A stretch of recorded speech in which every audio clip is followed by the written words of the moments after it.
এক বাটি ছোলার ডাল ভালো করে ধুয়ে একটা বাটিতে করে জলের মধ্যে ভিজিয়ে রেখেছি।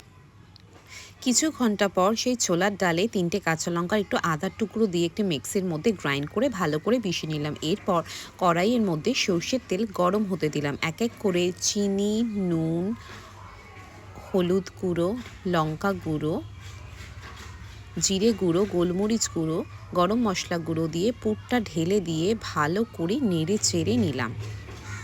পুর রেডি হয়ে যাওয়ার পর একটি থালার মধ্যে সর্ষের তেল দিয়ে ভালো করে মাখিয়ে পুরগুলোকে বাটির মধ্যে ঢেলে দিলাম।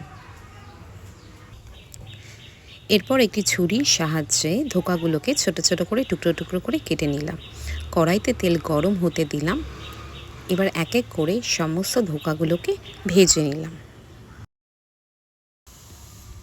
একটা আলু ছোট ছোট করে আর টমেটো নিয়ে ছোট ছোট করে কেটে একটুখানি আদা গ্রেট করে আবার কড়াইতে গরম সর্ষের তেল দিয়ে নুন, চিনি, এরপর হলুদ গুঁড়ো, লঙ্কা গুঁড়ো, জিরে গুঁড়ো এবং গরম মশলা গুঁড়ো দিয়ে দিলাম।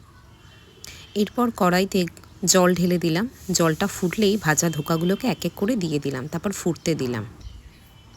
ব্যাস, আমার ধোকার ডালনা রেডি হয়ে গেল পরিবেশন করবার জন্য।